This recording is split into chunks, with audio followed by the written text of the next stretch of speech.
ficou bem ruim, né? Eu já me sinto em casa, pastor, para poder dizer que ficou ruim. Ficou bom ou ficou ruim? Ficou muito ruim. Boa noite, Dewey. Vocês sabem fazer, né? Vocês sabem, eu falo lá na igreja que eles fazem ruim porque gostam que eu peça para fazer de novo, né? Então vocês estão indo para o mesmo caminho. Aqueles que não me conhecem, eu sou o pastor Rian. Meu nome não é pastor, meu nome é Rian. Eu sou pastor da Juventude Batista de Abolição. Estive com vocês no acampamento, olhando assim, eu consigo reconhecer alguns de rosto, outros não. Mas se você esteve no acampamento, certamente você foi abençoado, não por mim, mas por Deus, porque Deus esteve ali naquele lugar, porque eu fui tremendamente abençoado e eu sei que você também foi tremendamente abençoado. Olha para o colega que está do seu lado, e eu prometo que é a única vez que eu vou pedir para você fazer isso, tá? Pergunta para ele como foi o dia dele.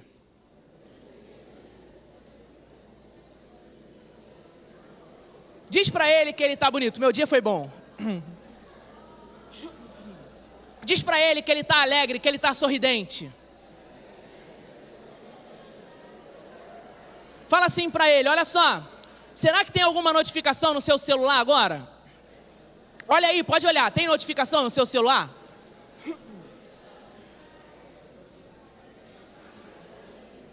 É isso, aproveita.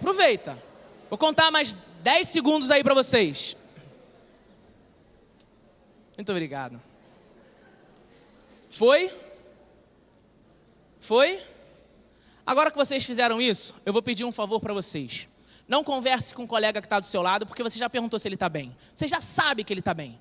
Não precisa elogiar ele no meio da mensagem, porque você já elogiou o seu colega. Não precisa olhar o seu celular, porque eu prometo que eu não vou falar mais de 1 hora. Então, certamente não tem notificação no seu celular, nos próximos 30, 40 minutos que eu vou falar, que não possa esperar um pouquinho. Amém?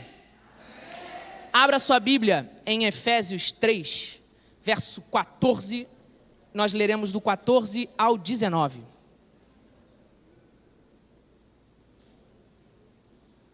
Efésios 3, nós leremos do 14 ao 19.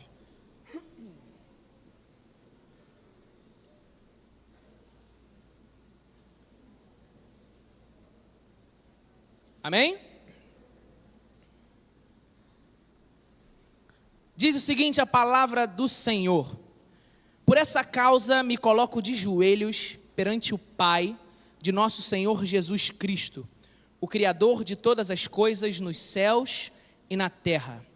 Peço que, segundo as riquezas da sua glória, Ele os fortaleça com poder por meio do seu Espírito e no homem interior, para que Cristo habite pela fé nos vossos corações, a fim de, estando enraizados e fundamentados em amor, poderdes perfeitamente compreender.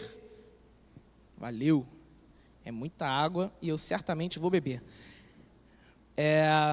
Verso 18: poderdes perfeitamente compreender com todos os santos qual seja a largura, o comprimento, a altura, a profundidade, e conhecer o amor de Cristo, que excede todo o entendimento, para que sejais cheios de toda a plenitude de Deus. Abaixa a sua cabeça, vamos orar? Deus, muito obrigado, Senhor, por esse dia. Muito obrigado porque o Senhor já tem falado ao coração dessa igreja, ao coração dessa juventude, desde ontem, quando começou essa conferência, esse congresso. Mas certamente o Senhor já tem falado ao coração desse povo há bastante tempo. Que o Senhor fale aos nossos corações, que a palavra aqui pregada não seja uma palavra vinda do meu coração, mas seja uma palavra vinda do coração do Senhor Jesus. Essa é a oração que nós fazemos, em nome de Jesus. Amém.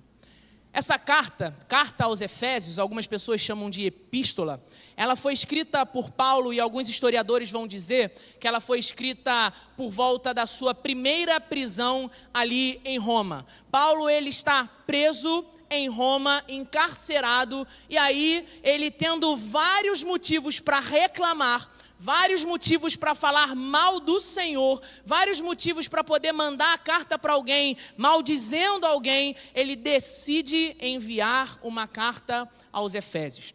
E é interessante que quando a gente analisa algumas cartas do apóstolo Paulo, ele vai fazer críticas a algumas igrejas. A igreja de Corinto que o diga, onde ele chega a dizer: louva a Deus por nunca ter batizado nenhum de vocês. Paulo era um cara que não tinha meias palavras. Paulo era um cara que ele botava o dedo na ferida se fosse necessário. Mas nessa carta aos Efésios, Paulo decide encorajar aquela igreja de Éfeso. Paulo decide olhar com carinho para aquela igreja e, ao invés de criticar aquela igreja, apresentar uma palavra abençoadora, uma palavra encorajadora. E eu te pergunto, como eu e você reagimos com relação às adversidades que nos perseguem, às adversidades que nos seguem? E Paulo, ele estava numa adversidade absurda. Ficar preso em Roma não era fácil. Ficar preso em Roma significava sofrer, significava ser açoitado, significava ser rejeitado. Mas ainda assim, Paulo encontra tempo para falar coisas boas para a igreja de Éfeso. E isso não tem nada a ver com o tema da mensagem, não tem nada a ver entre aspas, mas eu acho interessante fazer essa construção nessa introdução, para que você perceba que não tem adversidade que possa ser usada como desculpa para você ou para mim para eu maltratar o irmão que está do seu lado. Meu querido, nós vamos falar nessa noite sobre fundamentos. Vocês estão num congresso que se chama Petros, edificados sobre a rocha. E aqueles que são edificados sobre a rocha, mesmo em meio às dificuldades, mesmo em meio às tentações, mesmo em meio a uma rotina difícil, eles encontram tempo para abençoar aqueles que estão ao seu lado, aqueles que fazem parte da caminhada cristã. Amém? Que você possa sair daqui nessa noite entendendo que você é canal do amor de Deus, que você é canal do fluir de Deus, que você é canal dessa fonte que nós cantamos, aqui dá-me de beber, eu tenho sede. Você é canal de Deus para a pessoa que está do seu lado. Nunca se esqueça disso. Voltando para o texto, eu percebo, pastor, que há uma urgência na fala de Paulo. Paulo, ele começa o texto dizendo o seguinte: por esta causa me coloco de joelho perante o Pai. Paulo, ele olha para aquela igreja de Éfeso, ele olha para os crentes de Éfeso e ele percebe que há uma urgência. Paulo diz, olha, e eu imagino Paulo pensando, é tão importante o que eu quero que vocês façam, essa minha oração ela é tão importante aquilo que eu vou dizer para você, que eu me coloco de joelho. A minha mãe me ensinou, por exemplo, que orar de joelho era se submeter à autoridade de Deus, era estar reverente diante de Deus. Embora a reverência ela possa ser feita com você sentado. Quando eu digo, abaixa a sua cabeça, jovem, abaixa a sua cabeça, adolescente, e você abaixa, se você ficar de joelho ou não, você não vai estar sendo mais ou menos reverente. Mas quando nós entendemos a urgência de algumas situações, quando nós entendemos a urgência de algumas demandas, nós nos colocamos de joelho. E Paulo, ele começa a ensinar nessa palavra, que quando nós temos o Cristo que habita em nós, nós entendemos as urgências da nossa geração. Aqueles que estão fundamentados em Cristo, olham para a sua geração e reconhecem a importância e as urgências da sua geração. E a pergunta que eu tenho para você nessa noite é, você tem percebido as urgências da sua geração? Jesus Cristo é o nosso fundamento e nós falamos sobre isso no acampamento. O tema do acampamento, quem lembra o tema do acampamento? Construção. E hoje nós estamos falando sobre edificados sobre a rocha. E pastor, estava na introdução, eu esqueci, louva a Deus pela sua vida, pela vida da liderança, porque eu vejo por aí juventudes que mesclam temas em cima de temas e não tem uma lógica de construção, não tem uma lógica para onde querem chegar. E vocês perfeitamente conseguiram construir essa linha de raciocínio, essa linha lógica para aquilo que vocês precisam aprender, para aquilo que vocês precisam ouvir. Então, louvado seja Deus pela sua vida, louvado seja Deus pela vida dessa liderança. E Paulo ele está dizendo que aquele que reconhece a urgência da sua geração é alguém que está fundamentado no Senhor. É muito importante, é tão urgente aquilo que o seu colega, como nós vimos hoje aqui na encenação, aquilo que o seu colega diz, as demandas que ele te traz, embora sejam muitas vezes, a gente diz, cala a boca, fica quieto que eu não quero te ouvir, ele está te fazendo, mesmo sem saber, um pedido de socorro. E nós como cristãos, nós como aqueles que estamos fundamentados em Cristo, fundamentados na rocha, precisamos perceber a urgência que é ouvir e saber responder aquilo que está sendo falado para nós. Um jovem e um adolescente que precisa e que entende estar fundamentado em Deus, ele precisa fazer como Paulo, a se ajoelhar diante das urgências da sua geração. Quando você olha para a sua geração, você sente vontade de se ajoelhar e clamar. Essa é uma juventude que se ajoelha e que clama em prol da sua geração, ou é uma juventude em si mesmada que olha apenas para o seu próprio umbigo? Paulo está dizendo, vocês precisam olhar para aqueles que estão à sua volta. Essa é uma característica daqueles que estão fundamentados no Senhor. Depois dessa fala de urgência e reverência, Paulo vai usar um termo muito importante que eu, quando li a primeira vez esse texto, enquanto eu estudava para poder trazer a palavra para vocês, eu deixei passar. Porque às vezes a gente fica tão focado no tema, às vezes a gente fica tão focado naquilo que a gente quer falar, que a gente esquece que a introdução, que a parte introdutória, ela também faz parte da pregação e ela também pode nos ensinar muitas coisas. Paulo, eu vou pegar aqui novamente o versículo. Paulo, ele vai dizer o seguinte: o Criador de todas as coisas, eu me coloco de joelho perante o Pai de nosso Senhor Jesus, o Criador de todas as coisas nos céus e na terra. Paulo, ele olha para mim e para você e ele diz, você precisa enxergar a urgência da sua geração, mas também você precisa enxergar a sua identidade em Cristo Jesus. Como assim a sua identidade em Cristo Jesus? Paulo vai dizer que ele se coloca diante do Deus Pai Todo-Poderoso, o Criador de todas as coisas. O Senhor não foi criador de algumas coisas, Ele não foi criador de poucas coisas, Ele não foi criador de muitas coisas. Deus foi criador de todas as coisas. E aí eu posso dizer, acredite você ou não, Deus é criador de você. Deus te criou, fica melhor assim a frase, né? Deus te criou e Ele te chamou para estar aqui nessa noite. Deus é o Criador de todas as coisas. E quando nós percebemos que estamos diante do Deus, Criador de todas as coisas, nós percebemos a nossa identidade em Cristo Jesus. Meu querido, eu não sei como é que você se enxerga diante de Deus. Eu não sei como você se enxerga perante o Criador de todas as coisas. Mas Ele olha para você como criatura. E quando Ele diz lá em Gênesis, criei o homem, Ele olha e fala, é muito bom. Apesar dos seus pecados, apesar das suas dificuldades, apesar das suas lutas, apesar da sua insistência em negar a Deus, Ele olha para você mesmo que está me olhando aqui, ó, de braço cruzado, e diz, eis que sou teu pai, você é meu filho. Deus olha para você e quer te chamar de filho. Ele te olha como criatura e Ele quer te chamar de filho. Filho meu, filho meu. Essa é a sua identidade. Essa é a identidade daqueles que estão fundamentados na rocha, que é Jesus Cristo.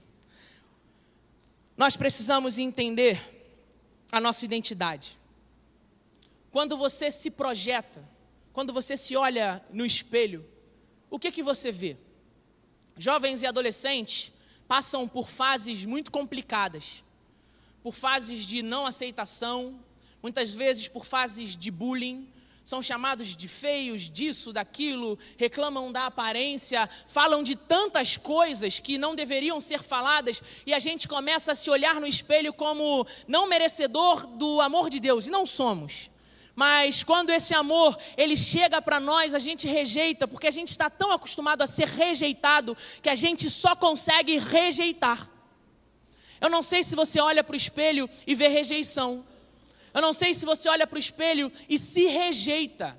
Mas o que Paulo está dizendo é que você, como criatura de Deus, pode ter identidade em Cristo Jesus. E como identidade em Cristo Jesus, Jesus não te rejeita, Ele te abraça, Ele te recebe como você está e te transforma no processo de santificação. É assim que a coisa funciona. Então Paulo ele está dizendo para mim e para você nessa noite, não importa o que aconteceu na sua vida, não importa como você se enxerga, importa como Deus te enxerga e Ele quer te chamar de filho. Paulo vai seguir na sua fala, e a gente ainda está na introdução, e ele vai falar a respeito do fortalecimento pelo Espírito. Quando nós estamos fazendo uma construção, nós queremos construir algo que seja forte. Nós queremos construir algo que seja inabalável. Nós queremos construir algo que balance, apesar das dificuldades, que o vento bata, que a tempestade venha, mas que aquilo não seja destruído ou desconstruído. E o que Paulo está dizendo é, você só não vai ser destruído se você se fortalecer, se você for fortalecido pelo Espírito. É uma ação passiva. Eu não sei se você sabe exatamente o que é uma ação passiva. É uma ação em que você é o sujeito, mas que você não está fazendo ação, mas você está sofrendo a ação. Você é o sujeito fortalecido. Você é aquele que olha diante de Deus, que olha para Deus e se percebe fortalecido pelo Senhor. É isso que Paulo está falando. Ele não está falando sobre um fortalecimento comum, ele não está falando sobre um fortalecimento externo, ele está falando sobre um fortalecimento do Espírito no homem interior. Isso significa que não importa que você faça teologia, não importa que você venha a EBD e venha, não importa que você frequente a Vibe, não importa que você frequente os cultos de sexta-feira, frequente congresso e acampamento, e que você escute e tente se fortalecer pelo seu próprio conhecimento. Importa que você seja fortalecido pelo poder do Espírito, de dentro para fora. A gente tem mania de querer se fortalecer de fora para dentro, mas aqueles que estão firmados na rocha são fortalecidos de dentro para fora. Salmo 20, verso 7, vai dizer o seguinte: uns confiam em carros, outros em cavalos, mas nós faremos menção do nome do Senhor, nosso Deus. Enquanto os uns vão buscar fortalecimento em coisas terrenas, aqueles que estão fundamentados na rocha que é Cristo, buscam o fortalecimento do homem interior no Espírito. Eu quero que você estude, eu quero que você consiga um bom emprego, eu quero que você tenha relevância no seu trabalho, eu quero que você seja relevante na sua faculdade, Deus quer que você seja relevante no seu ambiente de trabalho, mas o que é mais importante é que você seja fortalecido de dentro para fora. Porque, meu querido, não adianta você confiar em carros e cavalos. Eu sei que a tentação de confiar na nossa própria força é grande. Às vezes a gente se olha, como eu olho para o Cauã, cadê o Cauã? Está aqui forte, musculoso, corre. E aí a tendência é de você achar que você é forte, que você é o Hulk, mas por dentro, não é o caso do Cauã, você está em frangalhos. Mas você, assim como o Cauã, que cuida obviamente do seu corpo, e nós precisamos cuidar também, mas ele precisa fortalecer o seu interior.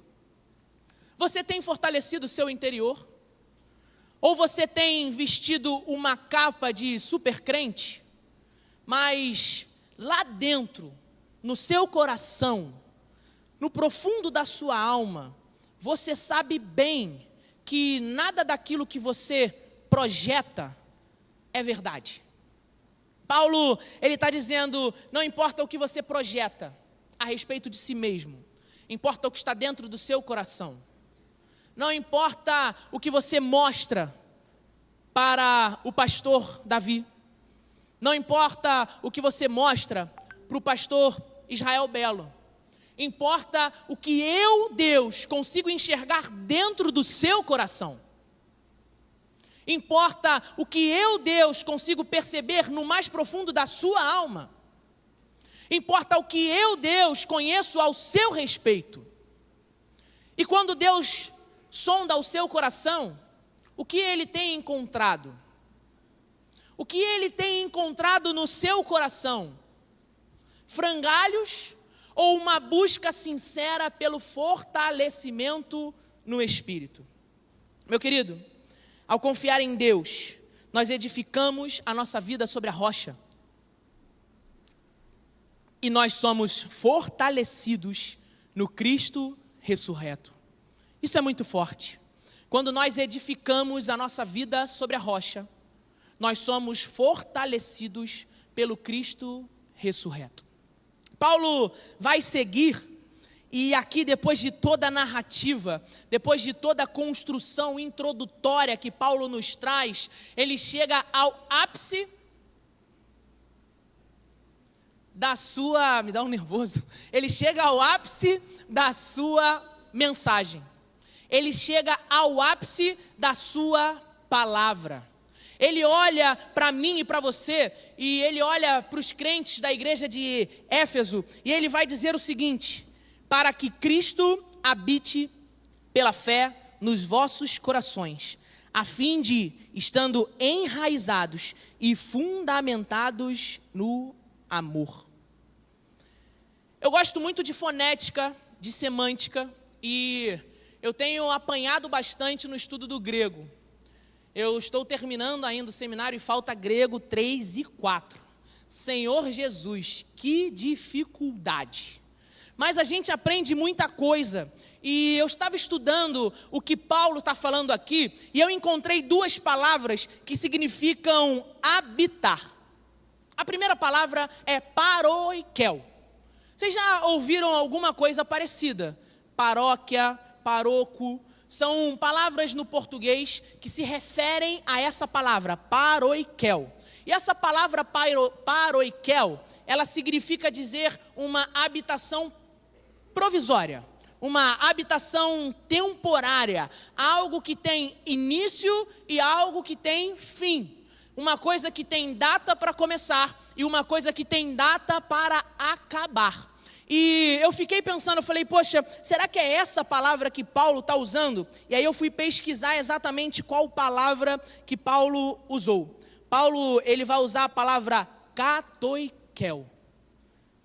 Uma diferença pequena que muda tudo o que Paulo está falando para mim e para você. Que muda tudo o que eu e você podemos aprender com esse texto. E esse é o pulo do gato. A diferença entre paroikel e katoikel é o tempo da habitação. No paroikel, o tempo da habitação é temporário. No katoikel, o tempo da habitação é permanente. Então, quando Paulo diz, eu quero que Jesus habite no seu coração, ele está dizendo sobre uma habitação permanente. Não é uma habitação por temporada. Não é uma habitação de veraneio. Não é uma habitação por conveniência, mas é uma habitação permanente. Vira para o irmão que está do seu lado. Eu falei que eu não ia fazer, mas eu vou fazer. Fala para ele, é uma habitação permanente. Isso significa que essa habitação, ela não vai embora quando a sua emoção durante o louvor acaba. Isso significa que essa habitação, ela não vai embora quando o congresso acabar. Isso significa que essa habitação não foi embora, ela não terminou quando o acampamento de vocês terminou. Mas ela permanece desde o início e ela vai com você, ou deveria ir com você, até o final da sua vida. Eu tenho uma pergunta para te dizer. A habitação que você tem solicitado, tem permitido a Cristo, é uma habitação permanente ou uma habitação temporária? Tem crente que acha que a vida cristã é como um Airbnb.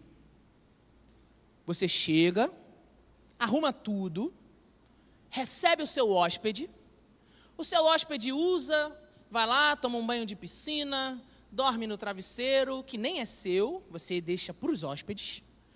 E depois ele vai em Jesus. Depois ele vai embora. E tem crente que quer que Jesus faça isso. A gente arruma o coração no final do congresso. E aí a gente diz, Jesus, vem habitar aqui no meu coração. A gente arrumou algumas coisas ali, botou algumas coisas no porão, trancou uns armários. Quem aqui já foi no Airbnb com armário trancado? Eu já fui em vários com armário trancado que você não pode mexer. O proprietário diz, não mexa nesse armário. Está arriscado você abrir e ter um monte de coisa caindo lá de dentro, aquela bagunça. E aí a gente tranca parte do nosso coração dentro desses armários. E aí diz, Jesus, habita aí.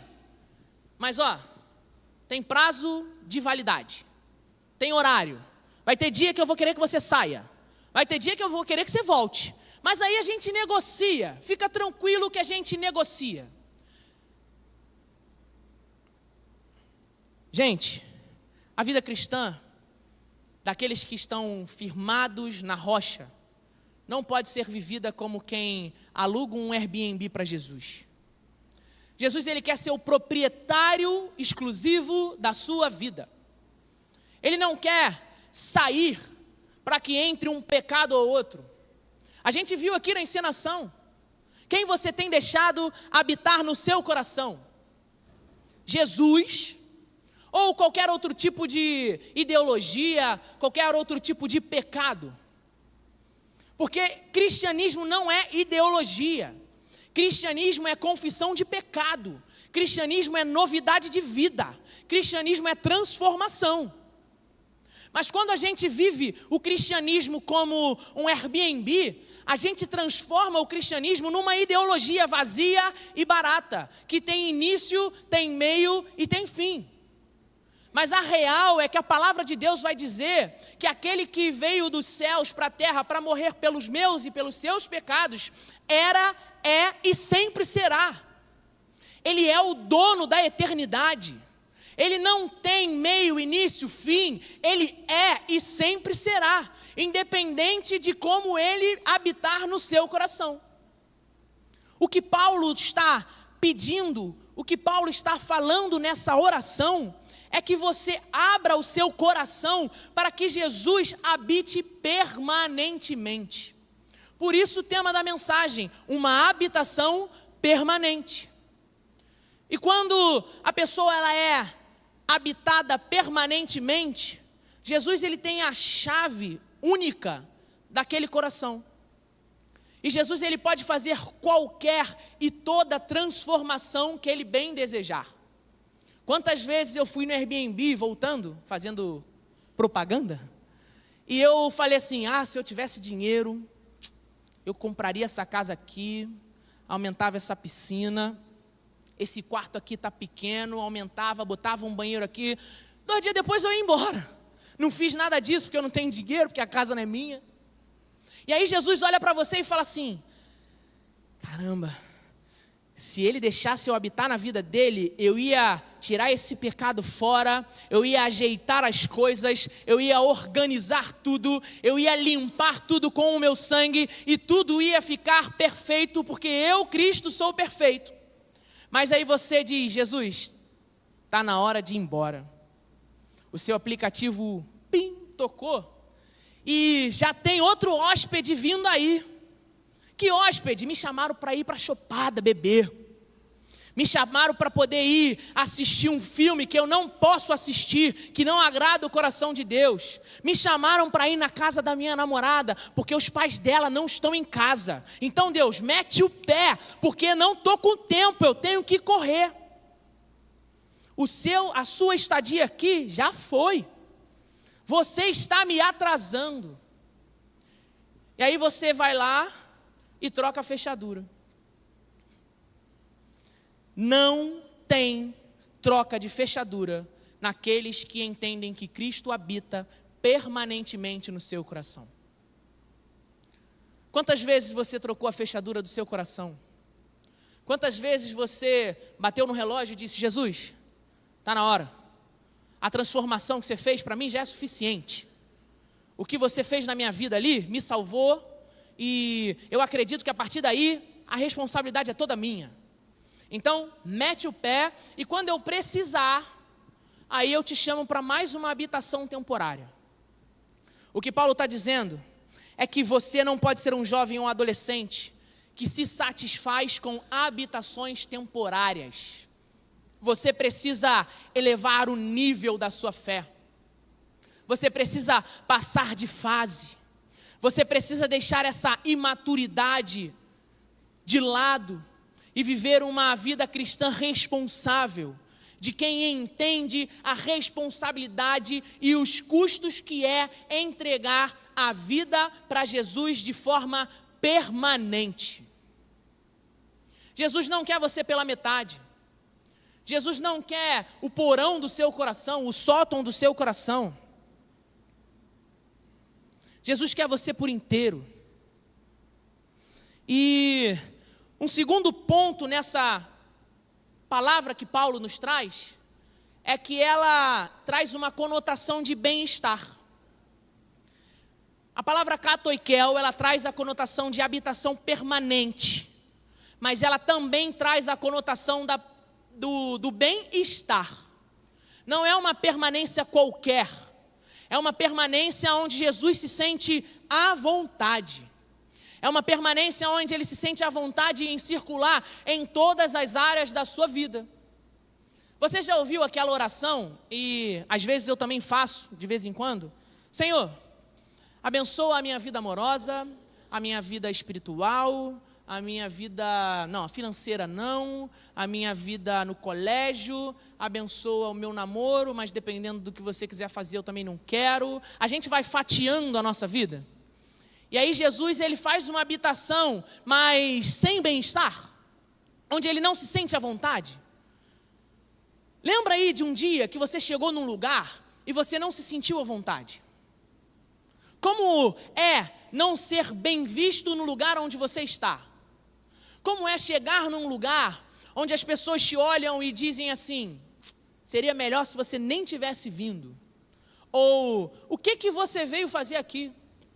Eu lembro uma vez, quando eu era adolescente, eu eu fui visitar um primo, e esse primo falou assim: tem um aniversário de fulano, vamos? Aí eu falei: não, vou voltar para casa.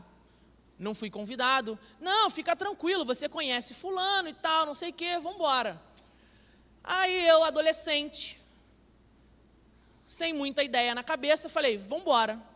Não tinha muita instrução, não tinha ninguém me instruindo, não tinha um pastor, igual o pastor Davi, falando toda sexta-feira: toma cuidado com as suas decisões, presta atenção no que você fala, presta atenção no que você decide. Fui.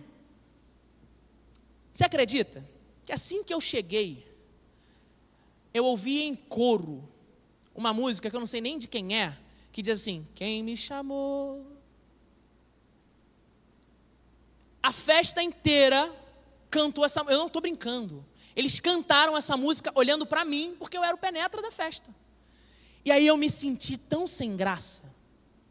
Eu percebi que eu não era bem-vindo.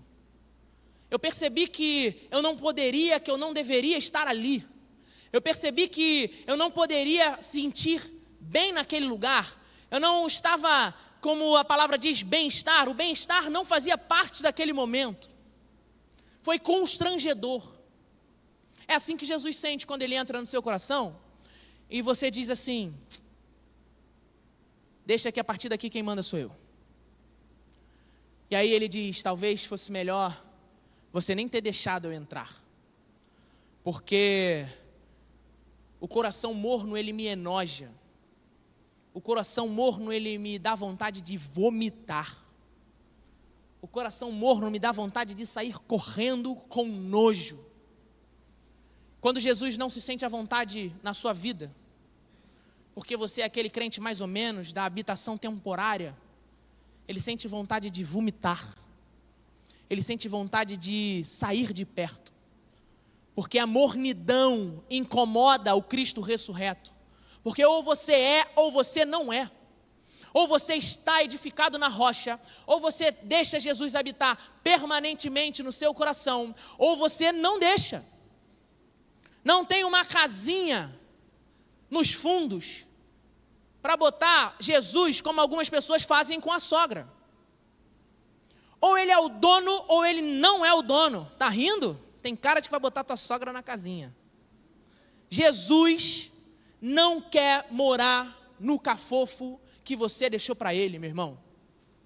Jesus quer sentar no sofá e pegar o controle e decidir para onde vai, o que fazer, o que falar, o que assistir, como falar, por onde andar. É isso que Jesus quer para a sua vida. Porque Ele sabe o melhor para a sua vida. Talvez vocês tenham 13, 14, 12 anos, 15 alguns, outros bem mais, como é o meu caso. E em algum momento da vida você decidiu tomar o controle, porque você sabe o que é melhor para você. Deixa eu logo te dizer, você não sabe. Você vai quebrar a cara. Independente da idade, se você quiser tomar o controle, você vai quebrar a cara. E eu não estou falando isso só para jovens e adolescentes, adultos também. Se você pegar o controle, você vai quebrar a cara. Nessa noite, Jesus te chama a ser... Vamos voltar. Nessa noite, Jesus te chama para que você abra o seu coração para Ele e Ele faça a habitação permanente na sua vida. E eu vou te dizer o quão sério é essa palavra e o quão Paulo prezava por isso. Colossenses 2:9, eu não vou ler. Paulo, ele vai usar essa mesma palavra, katoikel, habitação permanente. Ele vai usar essa mesma palavra para poder fazer referência da plenitude de Deus habitando em Cristo. Entendeu? Paulo usa essa mesma palavra para falar a respeito da plenitude de Deus habitando em Cristo. Ou seja, quando ele diz que Jesus tem a plenitude de Deus habitando no seu ser, e ele diz que Jesus precisa habitar permanentemente no meu e no seu coração, ele está dizendo, presta atenção, assim como Deus habita em plenitude no coração de Cristo, Cristo precisa habitar em plenitude no seu coração. Se Cristo não habita em plenitude no seu coração, meu querido, você vai para o inferno. Meu querido, você está lascado. A plenitude de Deus em Cristo e a plenitude de Cristo em nós precisa ser uma realidade na nossa vida. Você tem vivido essa plenitude? Você tem experimentado essa plenitude? Uma plenitude que enche o seu coração de amor, que enche o seu coração de graça, enche o seu coração de misericórdia, e as coisas velhas ficam para trás, e eis que tudo se faz novo. Essa é a plenitude. Você tem vivenciado essa plenitude, esse tipo de plenitude? Porque senão, não é plenitude. Não tem como ser plenitude se não for pleno. Não tem como ser pleno se não for total. Não tem como ser pleno parcial. Não dá. E Paulo, ele vai seguir. E ele vai dizer, a fim de, estando enraizados e fundamentados. Quando Cristo faz habitação permanente no nosso coração, há uma diferença profunda na nossa vida. Paulo, ele vai usar dois termos, enraizados e fundamentados. Um termo da agricultura e um termo da edificação. É tão importante para Paulo esse fundamento, essa raiz, que ele, para não perder ninguém de vista, ele usa um termo da agricultura para quem é da agricultura e um termo da edificação para quem é da edificação, para que ninguém possa dizer, olha, eu não entendi a mensagem. Paulo está dizendo, seja você do campo ou da cidade, você precisa estar enraizado ou fundamentado no Senhor. Meu querido, não tem essa de, eu não entendi, a palavra é clara. Fundamentado e enraizado. Você está fundamentado nessa rocha, que é o tema. Você está fundamentado no Petrus. Você está fundamentado no Cristo ressurreto, que inclusive ficou muito bonito isso. Vocês estão de parabéns. Ou você está enraizado em outras coisas? Eu vejo jovens buscando avivamento. Eu acho que não lembro de uma época onde se falou tanto de avivamento como a gente fala hoje. Avivamento, avivamento, avivamento, avivamento. Só que, meu querido, se você não está enraizado no Senhor, não tem avivamento. Porque o avivamento é fruto daquele que está edificado em Cristo. A essência do avivamento não é chorar copiosamente. A essência do avivamento não é cantar por horas e horas e horas e dias e semanas, como em alguns casos a gente escuta por aí. A gente pode ficar aqui cantando com o ministério de louvor por horas a fio. A gente pode ficar orando aqui por horas e dias e sair no jornal. Galera da Igreja Batista de Itacuruçá, a Juventude Deu Way, está lá uma semana orando, louvando e chorando o nome do Senhor. Mas se você não estiver edificado, você não poderá ser marcado pelo avivamento que você tanto procura. A gente pode chorar, a gente pode gritar, mas se Deus não habitar permanentemente no nosso coração, esse avivamento vai ser do homem exterior e não do homem interior, como Paulo fala. Vai ser um avivamento humano e não um avivamento do espírito, como Paulo fala. Eu não sei exatamente como você chegou aqui, o que você esperava ouvir, mas o que Deus tem para você nessa noite é que você abra o seu coração hoje, que você abra o seu coração nesse momento, para receber e para que Ele faça morada permanente no seu coração. Para a gente encerrar, Paulo ele vai falar sobre compreender e conhecer. Vamos lá no texto, só para vocês poderem lembrar. Para que vocês possam compreender com todos os santos qual seja a altura, largura e comprimento e profundidade, e conhecer o amor de Cristo que excede todo entendimento, para que sejais cheios de toda a plenitude de Deus. Versos 18 e 19. É interessante que Paulo usa dois termos, compreender, e o compreender, ele é algo racional mesmo.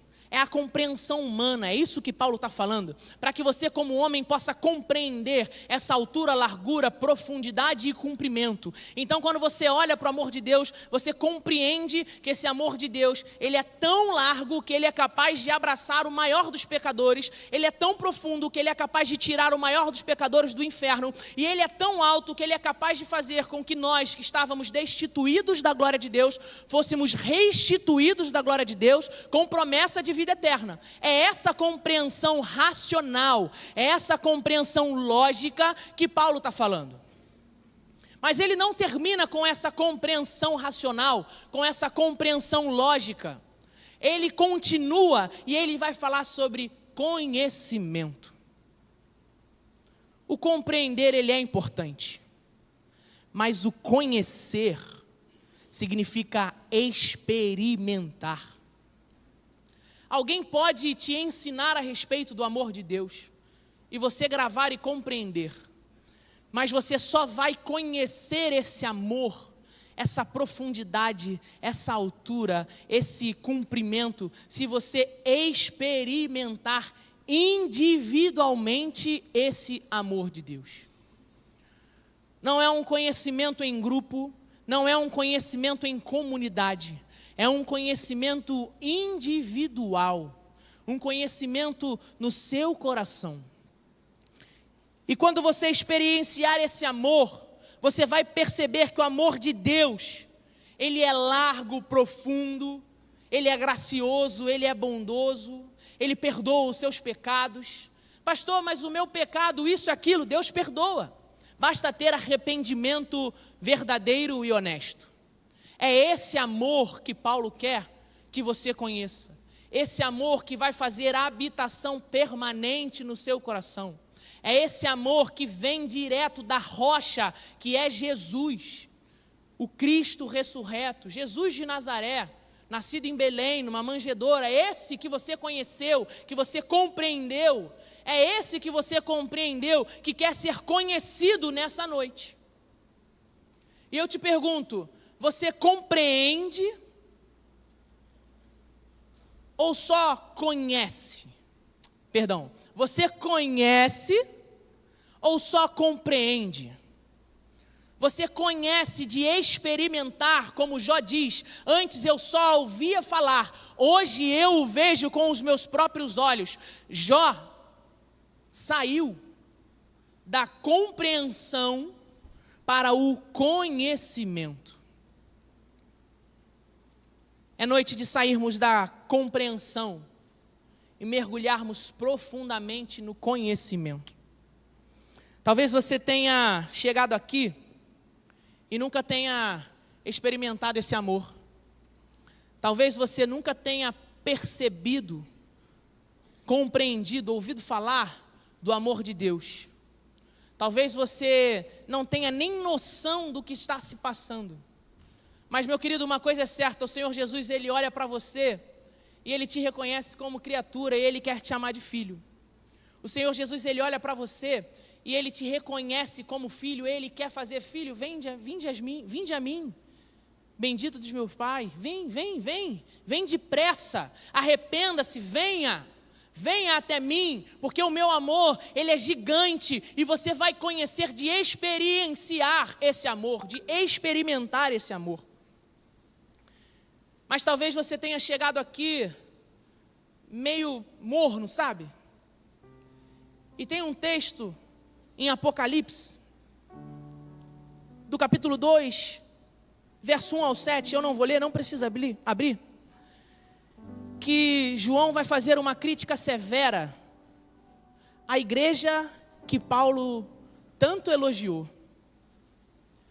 Paulo se alegra com a igreja de Éfeso, Paulo encoraja a igreja de Éfeso, mas um tempo depois, exilado lá na ilha de Pátimos, Jesus olha para João e diz: eu preciso enviar uma carta para a igreja de Éfeso. E a carta vai dizer o seguinte: tenho, porém, contra ti, que deixaste o teu primeiro amor. Embora Paulo tenha falado sobre habitação permanente, possivelmente a igreja de Éfeso tenha vivido, em alguns momentos da sua trajetória, uma habitação temporária, a ponto de João escrever uma carta dizendo: vocês abandonaram o seu primeiro amor. Não importa o tempo que você se batizou, não importa a distância que você está de Deus, não importa se você abandonou ou não o primeiro amor. Acusação, você abandonou o primeiro amor. Ele abre a mão e diz: mas eu tenho uma proposta de redenção para a sua vida. Eu tenho uma proposta de restauração da sua vida. E ele vai dizer o seguinte: venha, arrependa-se, lembre-se de onde você caiu, e ao vencedor eu darei o direito de comer da árvore da vida que está no paraíso. Se você abandonou o primeiro amor, se você vive uma vida de habitação temporária, onde Jesus uma hora está ali, outra hora não está, onde você não deixa espaço para Jesus habitar permanentemente na sua vida, existe possibilidade de transformação e de arrependimento, porque o mesmo Jesus que olha para a igreja de Éfeso e diz: olha, você abandonou o seu primeiro amor, ele diz: há tempo de se arrepender, arrependa-se, vinde a mim, olha para onde você pecou, olha para onde você caiu, porque eu estou aqui, sou o mesmo Deus, continuo sendo um Deus amoroso, e eu quero te receber de braços abertos. Abaixe a sua cabeça, feche seus olhos. Eu não sei como você chegou aqui nessa noite, se o seu coração é uma habitação temporária de Deus, se o seu coração é uma habitação passageira, mas Deus olha para você individualmente nessa noite e diz: há possibilidade de arrependimento. Se você quer que Jesus habite permanentemente no seu coração, se você quer firmar a sua vida na verdadeira rocha, na rocha inabalável, no Cristo ressurreto, esse é o momento, esse é o dia, essa é a hora. A plenitude dos tempos de Jesus chegar na sua vida é hoje, chegou para você.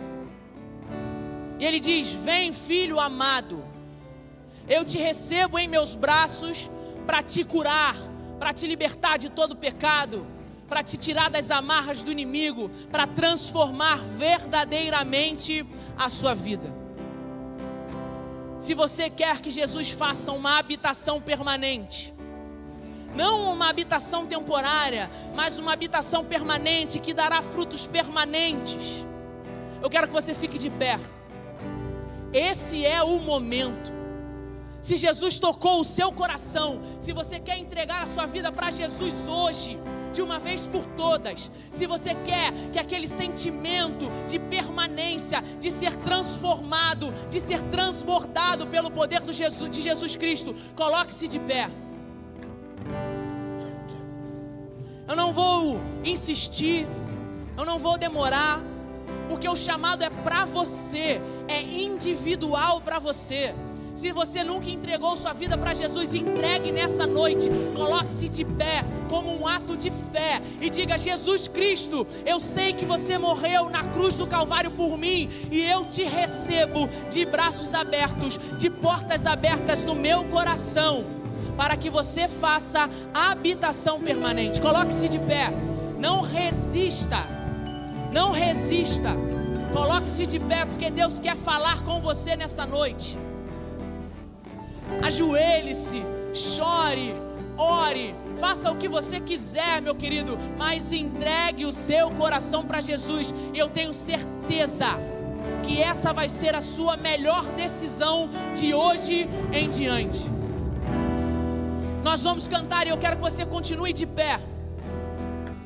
Nós vamos cantar e dizer que importa que Ele seja maior do que toda a sombra que Ele projetou. Eu não sei quem você construiu como sendo Jesus para a sua vida, mas Jesus, Ele é o Deus que pode te tirar das amarras do pecado, te tirar das amarras da incredulidade e te colocar no centro da vontade dEle.